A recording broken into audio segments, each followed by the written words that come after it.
Welcome, everyone. My name is Trisha Wind. I'm the program leader. Bienvenue à tous, je m'appelle Tricia Wind, je suis leader mondial pour le GPE Kicks CRDI. Nous sommes absolument ravis de vous avoir avec nous pour ce 4e symposium annuel aujourd'hui. Sorry, il y a beaucoup de bruit. Aujourd'hui, la réunion sera disponible grâce à la traduction simultanée en anglais, français, espagnol. Vous pouvez choisir votre langue en cliquant sur l'icône au bas de votre écran. En anglais, en français et en espagnol. Veuillez sélectionner votre langue en cliquant sur l'icône du globe en bas de l'écran. If you need any assistance during this meeting, please Si write vous in. avez besoin d'aide, vous n'avez qu'à contacter l'un de nos hôtes et on vous aidera. Nous allons utiliser un nouveau format pour ce symposium annuel. Nous allons utiliser une réunion ouverte qui va favoriser les interactions. Donc, on va vous demander de garder la vidéo allumée, notamment lors des ateliers. Si vous avez des questions, vous pouvez lever la main pour demander la parole. Vous pouvez également utiliser le chat, mais surtout, gardez votre micro coupé. Voici l'ordre du jour. La directrice générale du GPE And et les présidentes du CRDI commenceront avec les remarques d'ouverture. Ensuite, nous aurons un panel avec des chercheurs et les décideurs politiques qui travaillent ensemble pour augmenter l'impact d'un programme EdTech innovant pour les enfants dans les zones touchées par le conflit. Vous serez invités à participer à 2 sessions en petits groupes. Celles-ci permettront d'approfondir éléments différents de la recherche sur la mise à l'échelle de l'impact de l'innovation dans l'éducation. Et puis, à la fin de l'événement aujourd'hui, nous aurons une activité de clôture. Before we start, we would love to see where everybody is joining from. avant de commencer, on voudrait savoir d'où vous vous connectez. Je me connecte depuis Ottawa, Canada, et je voudrais savoir d'où vous vous connectez. Et bien sûr, on aimerait savoir où vous êtes. Dites-nous donc d'où vous cliquez. Vous pouvez cliquer sur l'URL qui va apparaître dans le chat à l'instant grâce à Erin, ou alors vous pouvez vous rendre sur www.menti.com, menti.com, et taper le code que vous voyez apparaître à l'écran, 1448, plus loin 5432. Et lorsque vous y êtes, vous pouvez placer votre épingle sur l'endroit d'où vous vous connectez. Et on aura une mise à jour automatique.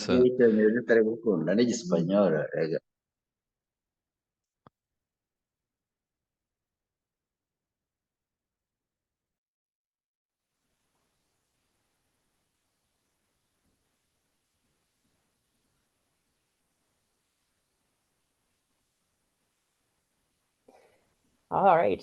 Thank you for that. And like I said, Très we'll come bien, back. merci beaucoup d'avoir indiqué d'où vous vous connectez. Ça va prendre un peu de temps pour la mise à jour de chacun sur la carte à présent. C'est un immense honneur pour moi de présenter Laura Fregenti, qui est la PDG du GPE, et on aura également Julie Delalanti, qui est la présidente du CRDE. Bienvenue à vous deux, mesdames. Merci beaucoup de me donner la parole, Trisha. Chers amis, chers collègues, chers invités, mesdames et messieurs, je suis si heureuse d'être avec vous aujourd'hui pour ouvrir ce 4e symposium annuel aux côtés de Julie, présidente du CRDI, qui est notre partenaire principal dans l'innovation sur les EdTech et sur le programme KISO. Je voudrais simplement mentionner 3 points pour commencer, pour ouvrir un peu les perspectives sur la manière dont le GPE est partenaire de KICS, du projet KICS, la recherche sur l'élargissement de l'impact des innovations dans l'éducation, grâce à vos contributions collectives.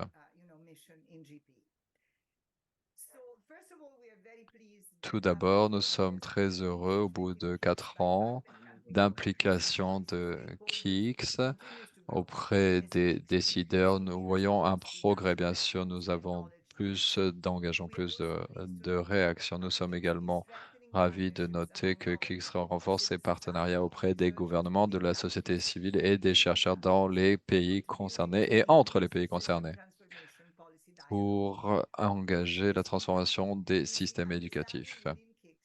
Au centre de ce processus, il s'agit d'organiser les données, car les données ne sont pas neutres.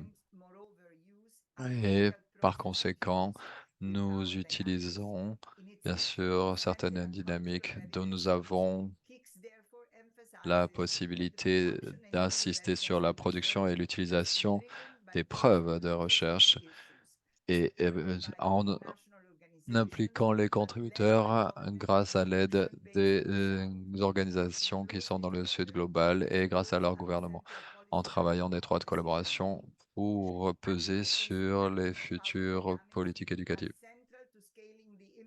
Bien sûr, c'est important pour mettre à l'échelle et avoir un impact dans les initiatives éducatives. Je suis très intéressé d'entendre, de savoir comment les bénéficiaires des bourses KICS se sont réunis pour développer et mettre en œuvre des projets innovants en termes d'éducation et fournissent des idées très intéressantes pour transformer le système éducatif. Par ailleurs, le GPE croit que tous les garçons et toutes les filles doivent pouvoir bénéficier d'éducation. Et c'est pourquoi nous avons connecté la- l'équité, l'égalité dans toutes nos actions. Et bien sûr, nous avons voulu identifier les barrières, les obstacles liés au genre.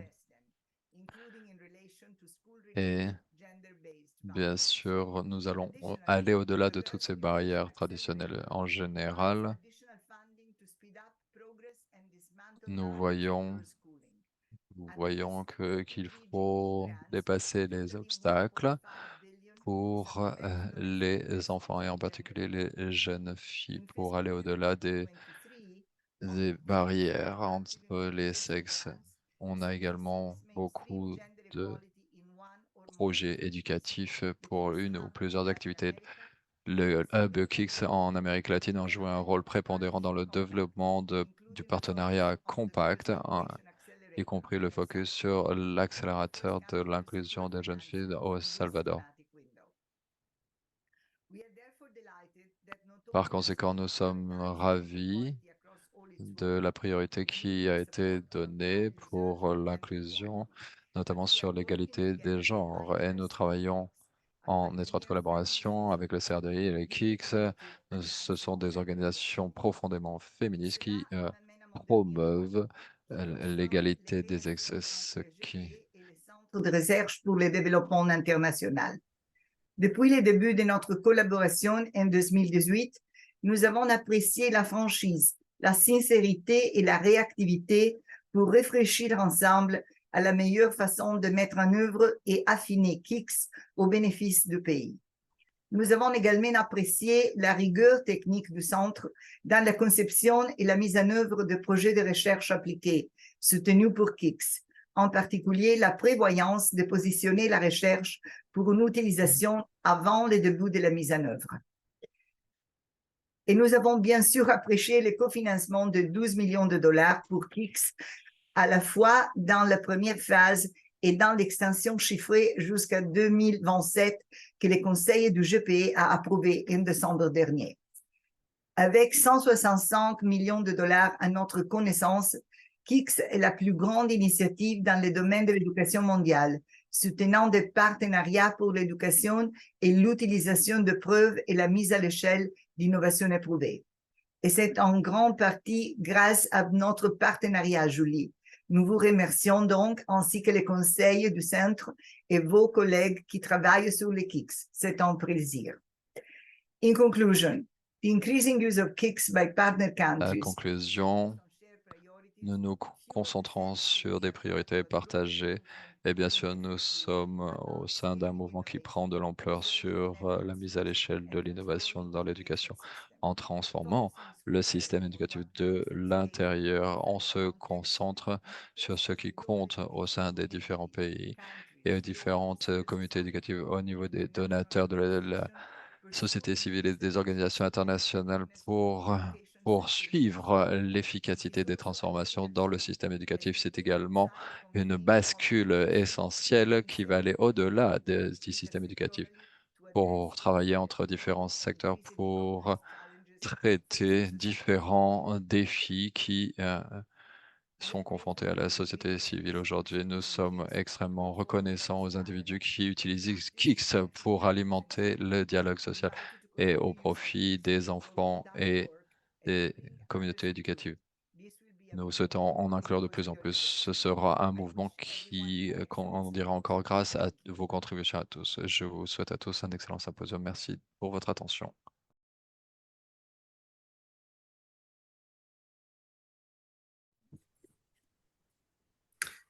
Well, it's my turn. So hello, bonjour. It's so wonderful to be C'est à mon here. tour. Alors, je vous salue tous. C'est formidable de vous voir tous. Je vois les noms de tous et je vois les lieux d'où ils se connectent. Et Laura, bien sûr, merci beaucoup pour votre leadership et pour vos compliments. C'est très apprécié. Également, de notre côté, nous sommes très reconnaissants de la collaboration de GPE aux côtés du CRDI. Nous essayons de mettre à l'échelle, bien sûr, les processus. Bien sûr, c'est le focus de notre symposium cette année. Il y a des problèmes sur lesquels on travaille depuis des décennies au sein du CRDI pour notre mandat. Des solutions qui tiennent compte de l'ampleur des problèmes, mais aussi des opportunités qui se présentent. Les personnes qui se trouvent au milieu de ces défis sont également les mieux placées pour identifier la voie à suivre. C'est pourquoi ils doivent également faire partie des solutions. Le symposium KICS rassemble des chercheurs, des décideurs politiques, des responsables de l'éducation et de la société civile pour découvrir comment le partage des données probantes est appliqué efficacement. Let me just say a few words about IDRC's rich and rewarding partnership. Je voudrais dire encore quelques mots sur notre partenariat GPE-KIX. Le GPE est un partenaire extrêmement puissant. On a des modèles qui impliquent beaucoup de parties prenantes qui utilisent également des preuves de la recherche dans l'éducation. Cette approche est une façon intelligente de positionner les chercheurs au centre du dispositif. Bien sûr, il y a un urgent besoin de renforcer les systèmes éducatifs et l'excellence des programmes que nous développons tous ensemble. Notre partenariat est essentiel pour l'implication du CRDI pour donner lieu à l'égalité des genres dans le système éducatif. Et bien sûr, on veut également faire baisser la mortalité des enfants et les mariages des mineurs et également améliorer la résilience face aux catastrophes climatiques. Il y a une collaboration, bien sûr, et on croit à un impact renforcé. L'application de l'innovation doit être locale et fondée sur des données probantes pour être efficace. Et il doit reposer sur des alliances sud-sud qui favorisent un partage significatif des résultats obtenus. The KICS regional hubs are a brilliant way to Les hubs régionaux de KICS sont une manière magnifique de partager les meilleures pratiques et les preuves de la recherche. exchange. There is a wealth of experience to draw on. Through the hubs, we listened to what national education experts saw as the biggest gaps in their education Et system. il y a bien sûr des écarts significatifs dans le système éducatif. À présent, on a plus de 40 projets qui ont été financés et qui arrivent à maturité. Et cela va nous permettre d'aller jusqu'à 2027. Grâce au panel d'aujourd'hui, on va voir quels sont les progrès faits par nos partenaires et ce que l'on a appris de la mise à l'échelle et de l'impact des systèmes éducatifs. Bien sûr, on a des promesses brillantes pour toutes les populations concernées dans le système éducatif. Et bien sûr, nous travaillons avec des enseignants et avec des comités éducatifs pour utiliser tous les nouveaux systèmes. Les panélistes nous diront comment ils vont permettre d'améliorer les conditions d'éducation des enfants en dépit des populations réfugiées dans différentes parties du monde. Par exemple, l'utilisation de la technologie qui est utilisée de plus en plus au Tchad, par exemple, ça a été accepté, par exemple, pour aider les enfants réfugiés pour intégrer les systèmes éducatifs nationaux. Et il y a également beaucoup d'intérêt au Sud-Soudan et en Ukraine, et cela fonctionne déjà en Ouganda. Je suis très heureuse de dire que dans notre panel, nous avons non seulement des chercheurs, mais également des officiels des systèmes éducatifs nationaux et locaux. Et ce sont eux qui transformeront la recherche en action. De ces projets de recherche, le CRDI attend avec impatience la prochaine vague de projets de nos deux appels de propositions actuelles. For those of you submitting funding proposals, I hope the Pour symposium ceux qui soumettent des projets pour des financements, j'espère que cela va vous beaucoup aider. Et j'en ai. Je vais laisser la parole à nos panélistes et je redonne la parole à Trisha. Merci beaucoup, Laura. Merci, Julie, pour vos contributions formidables pour ce symposium aujourd'hui. Eh bien, à présent, je vais passer directement la parole à Brad Olson, qui va être notre modérateur de la Brookings Institution et qui est le chercheur principal dans ce projet de mise à l'échelle et d'impact des EdTech pour les enfants dans les contextes affectés par les conflits. Brad, tu as la parole. Merci beaucoup, Trish, et merci beaucoup au GPE, au CRDI, pour avoir organisé ce formidable symposium. Je m'appelle Brad, je suis un membre senior de la Brookings Institution et j'ai mené le projet ROSI qui fait partie de KICS. Qu'est-ce que ROSI? ROSI, c'est un acronyme. C'est la recherche sur la mise à l'échelle et l'impact de l'éducation. Et bien sûr, on a travaillé avec différents bénéficiaires KICS pour les aider à aller plus loin, pour aller au-delà de leurs problèmes de mise à l'échelle. Bien sûr, on a créé une communauté de professionnels d'apprentissage et on a fait également d'autres recherches pour mieux comprendre le contexte et le travail de mise à l'échelle et l'impact pour l'éducation dans les pays à faible ou revenu moyen. Je voudrais parler également de mise à l'échelle. Qu'est-ce que ça veut dire? Et je voudrais également ensuite présenter nos panélistes et nous allons entamer la conversation ensuite. La mise à l'échelle, c'est un terme qui est un terme peut-être un peu difficile à définir, mais cela fait référence à faire passer les promesses de l'éducation en application, à concrétiser. Ça peut être bien sûr l'innovation, mais il faut bien comprendre que les innovations, que cela soit un programme, une idée ou un modèle, en fait, ce sont simplement des moyens pour obtenir un impact grâce à l'innovation. Par conséquent, ce n'est pas l'innovation en soi qui compte. L'innovation est une manière de fournir d'excellentes conditions d'éducation. Par exemple, renforcer les liens familiaux autour de l'éducation pour améliorer la qualité de vie globalement. C'est également important d'avoir un impact renforcé et soutenu.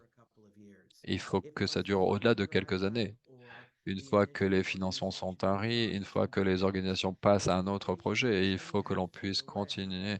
Il ne faut pas que cela diminue. Donc, autrement, cela veut dire que nous n'avons pas véritablement réussi. Ce qui est important ici, c'est que l'impact de l'innovation devienne la nouvelle norme et que cela devienne partie intégrante du lieu où cela a été appliqué. Et il faut que cela change le système de l'intérieur. On ne veut pas que le système change l'innovation. Non, on veut que l'innovation change le système. Et c'est cela, la mise à l'échelle pour améliorer l'ensemble du système éducatif. Lorsque l'on y pense, cela veut dire que l'impact est ce que l'on recherche en priorité. Par ailleurs, il faut bien comprendre que la mise à l'échelle n'est pas nécessairement très rationnelle ou technique en termes de processus. C'est non linéaire, c'est complexe. Cela nécessite toute la complexité de la politique et de travailler avec des humains, avec des communautés, et cela prend beaucoup de temps. On peut également faire en sorte de travailler sans les gouvernements au début pour l'innovation et ensuite les inclure mais en dehors des systèmes éducatifs. Je crois que c'est l'une des priorités établies par KICS et on va en apprendre un peu plus aujourd'hui sur ce point. Par ailleurs, il est assez courant également de faire passer l'innovation d'un lieu à un autre. Si ça marche dans un lieu particulier, à ce moment-là, on pourra peut-être le décliner ailleurs et le transférer en termes de connaissances. Ce qui veut dire que il est très important de contextualiser l'innovation et la stratégie de mise à l'échelle pour le nouveau lieu. Une innovation ne va pas forcément fonctionner de la même manière dans un autre lieu.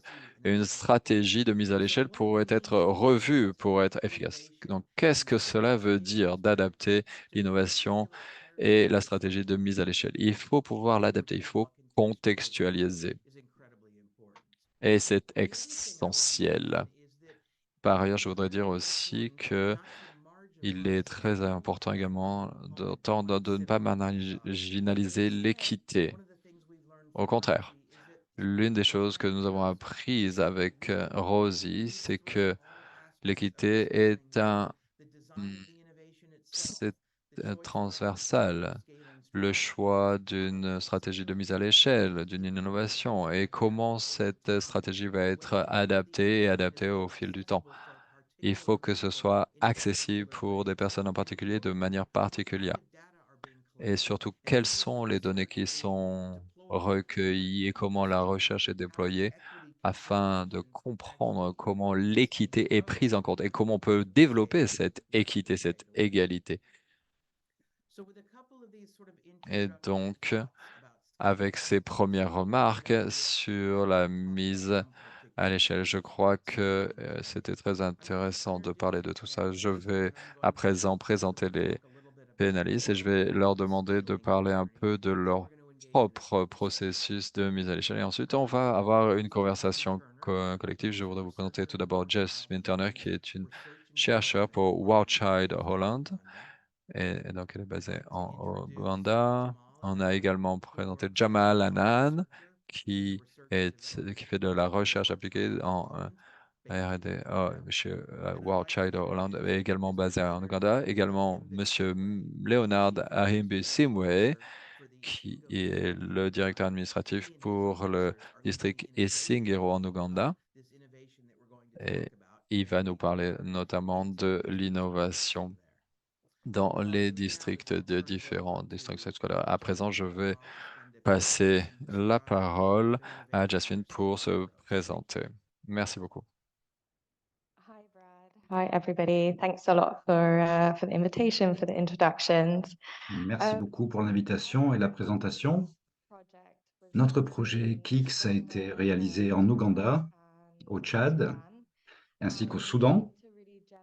Et l'objectif, c'est de générer des données probantes et une compréhension sur la mise à l'échelle pour les programmes de technologie de l'éducation dans les zones de conflit et les zones à faibles ressources.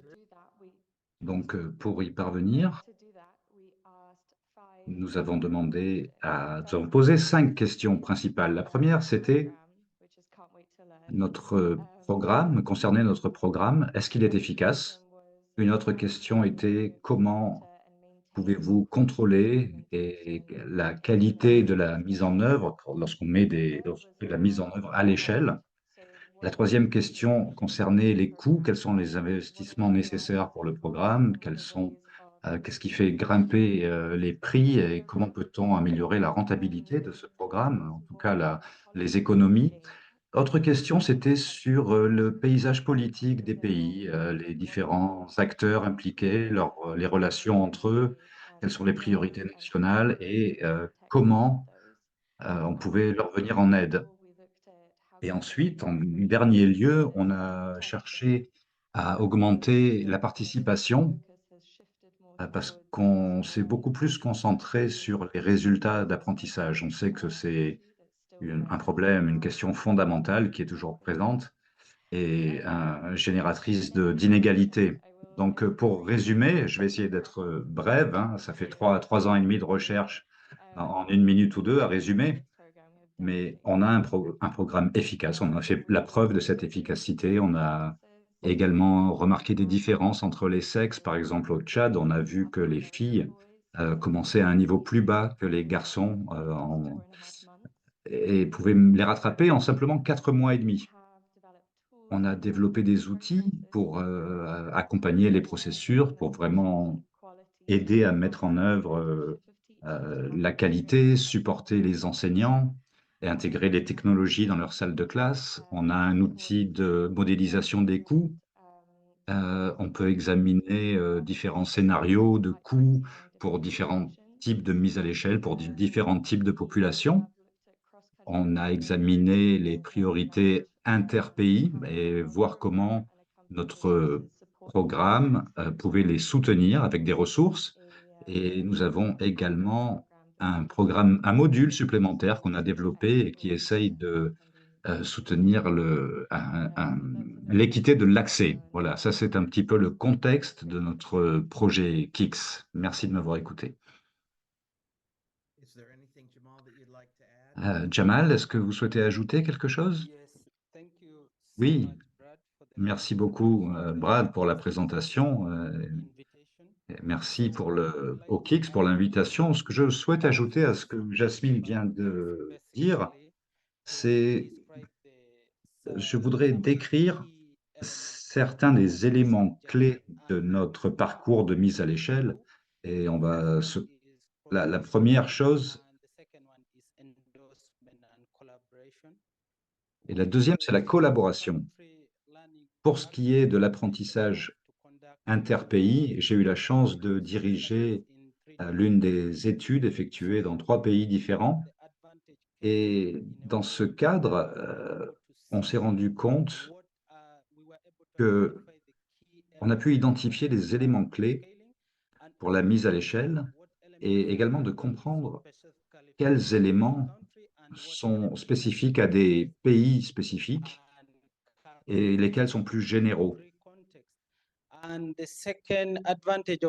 Deuxième avantage de cette étude interpays, c'est qu'on a utilisé un programme qui nous a permis d'expérimenter certaines de nos stratégies et on a vu dans un contexte comment ça fonctionne. Et quand on veut tester les stratégies de mise en œuvre du programme, on a pu choisir les meilleures et également identifier des méthodes pour les améliorer. Et ensuite éliminer celles qui ne fonctionnaient pas du tout. Donc pour le deuxième point, pour la collaboration, donc la mise en œuvre du programme et l'étude, nous avons fait un effort considérable pour avoir du soutien et nous assurer la collaboration au niveau des communautés, au niveau populaire. Donc au niveau national, avec le gouvernement central également. Pour ce qui est du niveau communautaire, on a consulté les leaders de communautés, les structures, les membres des communautés et également certaines autorités. Nous avons discuté avec les districts, avec certains des partenaires sur le terrain. Et ce qui est formidable, c'est un des exemples clés qu'on a remarqué, c'est qu'on a pu amener les communautés à niveau. On a vu les parents, même les écoles qui se sont démenés pour lever des fonds et pour mettre en œuvre le programme. Ça, c'était quelque chose de formidable. On a vu aussi les communautés se rassembler, comme au Tchad, et s'unir pour soutenir le programme lui-même avec ce qui était fourni en matière de ressources. Et donc, on a utilisé ça pour soutenir le programme. Ça, c'était vraiment très, très chouette. Et le deuxième point sur la collaboration, c'est qu'on a pu, avec les programmes de formation des enseignants, les centres de formation, on a travaillé avec eux en Ouganda et on a fait un projet pilote pour voir comment on pouvait les former. Parce qu'on était conscient du fait que, en tant qu'organisation, partenaire gouvernemental, la question principale, c'est quelles sont les capacités techniques des enseignants sur le terrain et les autorités locales, comment elles peuvent aider à mettre en œuvre ces programmes. Donc, sur ce projet pilote, avec les centres de formation des enseignants régionaux, on essaye de voir comment on peut faire pour former les enseignants qui peuvent ensuite, à leur tour, former d'autres enseignants. Donc, automatiquement, ces enseignants auront une connaissance profonde au niveau de la mise en œuvre du programme. Donc, ce n'est pas quelque chose sur lequel on doit constamment dépenser de l'argent. Et mon dernier point, pour ce qui est de la collaboration,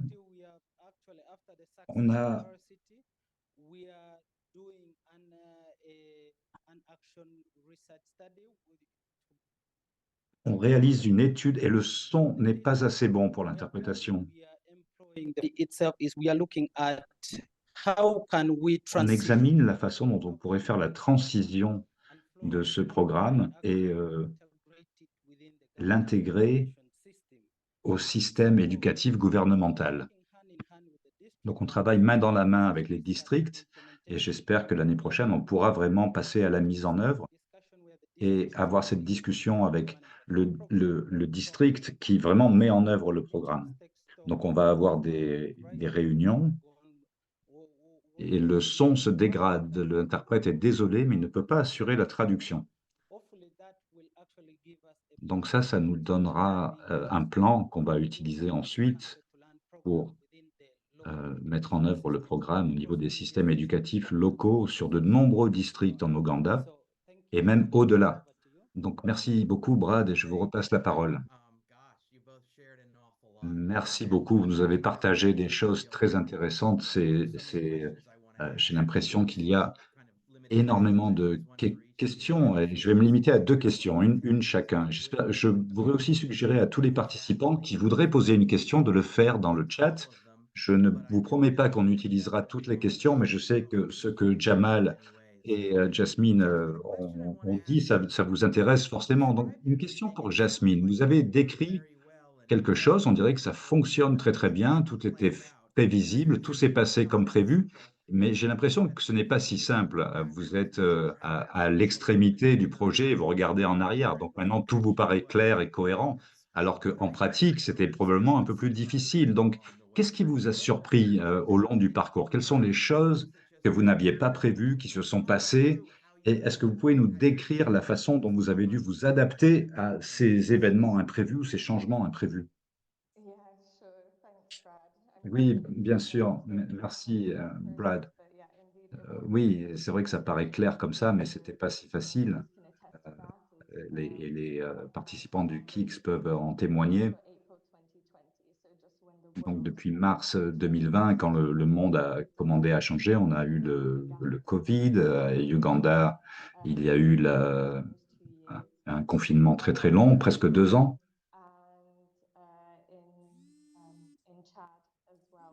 Et au Tchad également, on a été affecté par une augmentation des tensions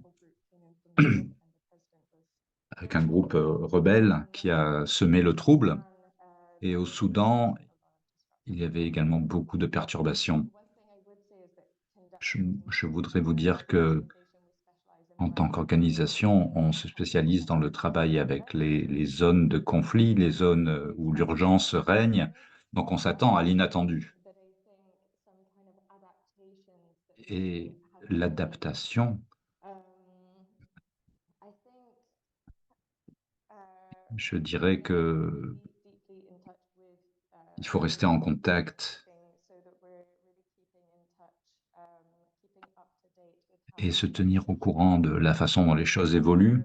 Ça, c'est primordial. Et les 2 premières années en Ouganda, c'était très compliqué. On a énormément travaillé sur la validation de nos évaluations. Having those conversations like what Jamal was talking about, that engagement with stakeholders. Puis un engagement avec les parties prenantes. On a réussi à poursuivre notre travail et à s'investir encore plus parce que les écoles étaient fermées. Et si vous avez des questions plus spécifiques, je serais heureuse d'y répondre également. Merci beaucoup. Je pense que ça nous rappelle que c'est un monde complexe avec de nombreux plans différents et il y a toujours des choses sur lesquelles on ne peut pas compter et il faut être souple, il faut pouvoir s'adapter et ça devient vraiment utile d'être constamment connecté, d'utiliser les données pour éclairer ces adaptations.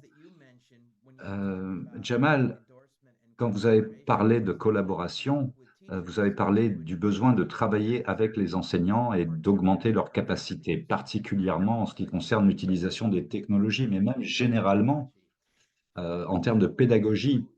Qu'est-ce que vous avez fait donc pour soutenir l'engagement, l'implication des enseignants pour qu'ils s'adaptent à ces innovations technologiques et qu'ils travaillent pour les utiliser? Merci pour la question.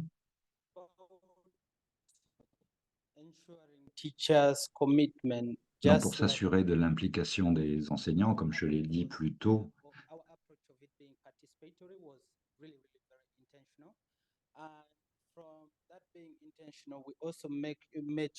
et on s'est également assuré qu'on était consulté par les enseignants, comment le programme lui-même fonctionnait, et tout ça, et aussi pour améliorer leur implication et les faire gagner en confiance. Et l'interprète est désolé, mais le son est très haché. Donc, pour mettre en œuvre le programme sur le terrain, on a fait une formation qu'on a dirigée. On a dirigé la première phase de cette formation. On leur a bien présenté le programme et leur a expliqué comment le mettre en œuvre sur le terrain. Et pour augmenter leur niveau d'implication, on avait une équipe d'agents de l'éducation très expérimentés qui faisaient du mentorat ici et là, en fonction des besoins qui se présentaient. Et lors de la formation, l'une des choses les plus profitables qu'on a pu faire pour encourager la participation des enseignants au programme, c'était également pour évaluer leurs attitudes, leurs motivations. Nous avons évalué leur attitude et leur motivation envers les technologies de l'éducation et comment ces technologies supporter les enseignants en formation et comment on pouvait mettre ça en œuvre dans des contextes dans lesquels nous, on travaille. Donc, c'est à peu près ce qu'on a fait. Et puis, l'implication des autorités des districts était également très utile dans ce cadre-là parce ils nous ont vraiment aidés. Merci. Oui, alors ça, c'est extrêmement intéressant. Et ce que ça révèle, c'est que l'un des éléments du succès dans votre parcours de mise à l'échelle, c'est que vous avez formé des enseignants, des directeurs d'école pour qu'ils soient des partenaires actifs dans ce processus de mise à l'échelle. Donc ça a peut-être c'est peut-être en rapport avec leur implication aussi. Alors ce qu'il faut noter, c'est que vous avez parlé des technologies de l'éducation et de ce que ça voulait dire d'impliquer les enseignants dans l'utilisation de ces technologies. Parce que les enseignants ont différentes façons de s'impliquer au niveau des technologies. Donc, si on n'y prête pas attention, c'est le status quo qui s'installe. Monsieur MBC, ouais, je voudrais me tourner vers vous. Nous sommes ravis de vous avoir sur ce panel d'experts parce qu'un parcours de mise à l'échelle n'est pas uniquement à propos de ceux qui la mettent en œuvre, mais également des partenaires gouvernementaux. Vous êtes administrateur en chef pour le district d'Ouganda. Vous avez participé au programme et la question que je souhaite vous poser, c'est il y a souvent beaucoup d'innovations parmi lesquelles choisir et donc les décisionnaires gouvernementaux doivent décider avec lesquels ils vont créer des partenariats, comment ils vont s'engager, s'impliquer envers ces innovations. Quand vous avez eu l'opportunité de travailler avec War Child Holland, Qu'est-ce qu'est-ce que vous aviez à l'esprit? À quoi avez-vous réfléchi, en termes d'innovation, de celles que vous pensiez qu'elles seraient, profitables à votre lieu de travail? Brad and all the members. Merci beaucoup Brad et merci à tous les membres. Thank you so much, Brad and all the participants. First of all, I want to thank you for giving me the opportunity to participate in Et merci de me donner l'opportunité de parler sur ce programme très important. Like I said, Comme je l'avais dit, moi je vous appelle d'Ouganda, dans l'ouest de l'Ouganda, un district d'Isingiro. Et la particularité, c'est que c'est l'un des districts d'Ouganda qui accueille des réfugiés.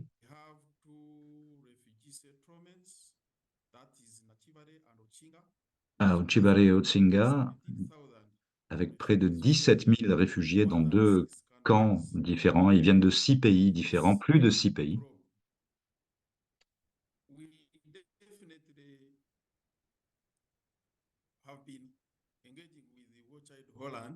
Et nous avons travaillé avec World Child Holland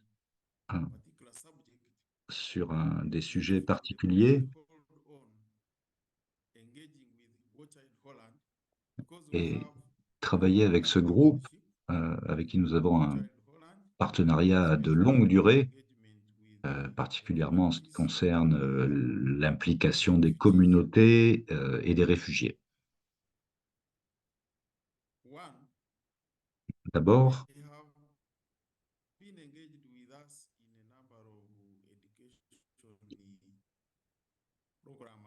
ils travaillent avec nous sur différentes activités de programme. Mental health and psych support. Et l'interprète s'excuse, mais le son n'est pas de bonne qualité pour la traduction. Donc des programmes dans les zones où il y a des réfugiés. Et puis enfin, ils se sont également impliqués avec nous. Donc quand cette opportunité s'est présentée, nous avons découvert que c'était les mêmes personnes qui avaient des programmes efficaces ici. Nous étions impatients de travailler avec World Child Holland pour mettre en œuvre ce programme spécifique. Et ça nous a permis d'accomplir certaines choses dans nos zones concernées, particulièrement pour le soutien des activités éducatives, principalement dans les camps de réfugiés et dans les communautés qui les entourent. Je pense que c'est ce que je peux dire. Et l'interprète s'excuse, le son n'était pas de qualité suffisante. Et oui, j'encourage les autres pays à travailler avec World Child Holland. Merci beaucoup. Il y a une question dans le chat qui me paraît très intéressante. Je vais la paraphraser parce qu'elle est un peu longue. Je pense que cette question demande, en fait, quand une innovation est mise à l'échelle sur un lieu en particulier, on se concentre beaucoup sur les capacités des enseignants, mais on ne prête pas assez attention aux capacités de gestion et aux compétences de gestion. Donc, ça, c'est une question pour tout le monde. Peut-être Monsieur Ahim Bissimwe voudra y répondre. Est-ce que vous vous êtes concentré sur les managers locaux et régionaux pour la mise en œuvre de ces innovations?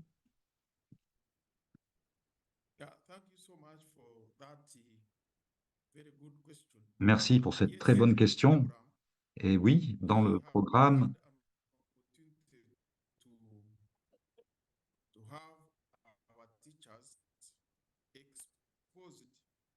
donc nous sommes demandé comment les enseignants pouvaient aider les enfants qui sont dans des zones de conflit, quelles compétences il fallait leur fournir. Et ils ont été formés en interne et ils ont été exposés à des compétences sur la façon de gérer ces enfants qui ont des besoins spécifiques. Especially in issues to do with skills in numeracy Surtout and literacy. en ce qui concerne l'alphabétisation, ce programme est... Oui, l'interprète en tout cas n'entend pas l'intervenant. Je vais essayer quand même. It has exposed our teachers, particularly in how to handle. Donc, former les enseignants à gérer ces situations avec des enfants qui viennent de zones de conflit. Il semble qu'on ait un problème de connexion Internet. Alors, je peux ajouter quelque chose. Moi, cette question m'intéresse beaucoup parce que consciemment, nous avons décidé de prendre une approche holistique de la mise en œuvre. Et par exemple, nous avons inclus le comité de gestion des écoles, les professeurs principaux, et nous sommes assurés que les enseignants eux-mêmes avaient une structure de soutien pour les aider à mettre en œuvre le programme. Donc, voilà, c'est ce que je voulais ajouter. Merci. Il nous reste quelques minutes seulement, mais je voudrais poser une question. J'espérais la poser à tout le monde, mais peut-être que Monsieur Ahim Bissimwe ne soit pas bien connecté, et je crois qu'on a perdu Jamal également. Mais voilà ma question. On a à peu près 200 personnes ici, des chercheurs, des partenaires de mise en œuvre, des financiers, des représentants des gouvernements et des gens qui réfléchissent à la mise à l'échelle et depuis des perspectives très différentes, à partir de rôles et de positions très différents. Maintenant que vous êtes tous réunis là, je voudrais demander à chacun d'entre vous quel est le conseil que vous souhaiteriez partager avec la communauté de l'éducation alors qu'ils poursuivent leur travail de mise à l'échelle. Qu'est-ce que c'est la chose que vous avez apprise et qui serait utile de partager avec les autres? Et je vais commencer par Jamal, ensuite on demandera à Jasmine. Merci, Brad, et désolé pour notre connexion Internet. C'est un réseau 3G, ce n'est pas idéal. Donc, un conseil que je pourrais donner à tous les partenaires, étant donné que moi j'ai travaillé 3 ans sur ce programme de mise à l'échelle, quand on développe un programme de technologie de l'éducation, la meilleure chose à chercher, c'est comment l'intégrer de façon transparente au système éducatif local, au système qu'on a ici. Parce que je ne vois pas beaucoup les gens parler de ça, mais moi je l'ai vu, mon expérience personnelle, dans différents contextes, dans le pays ici, c'est que les enseignants ont tendance à considérer les technologies de l'éducation comme quelque chose de plus, et donc une tâche de plus à effectuer. Et il y a toujours le risque qu'ils mettent ça un petit peu de côté. Mais à partir du moment où c'est intégré au système, ils ont tendance à beaucoup plus l'apprécier parce que ça les aide dans leur travail et ça vient euh, en complément plutôt que d'ajouter des tâches supplémentaires. Ils le voient moins comme ça. Et donc là, ça les aide. Et là, c'est le conseil que je voudrais donner. Et c'est à vous, Jasmine.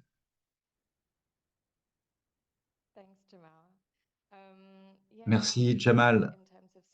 Alors, si j'y réfléchis en termes de mise à l'échelle, mais du point de vue de la recherche, je pense qu'un programme de recherche co-créé, c'est vraiment fondamental. Si on a uniquement un groupe de chercheurs, souvent on va passer à l'analyse, au développement d'outils, à tout ça, mais si on prend un point de vue plus gouvernemental, l'une des premières questions qui se posent, ça va être le financement. Et on ne peut pas réfléchir au financement et une stratégie de financement à la fin d'une longue discussion de génération de données probantes autour de mise à l'échelle. Il faut mettre ça sur la table, il faut en discuter dès le début, avoir des modèles de financement différents qu'il faut explorer, étudier. Et je pense que il faut mettre plusieurs programmes de recherche en place pour voir comment. Merci beaucoup. Monsieur Ahibissimwe, est-ce que vous êtes là? Est-ce que vous pouvez nous parler?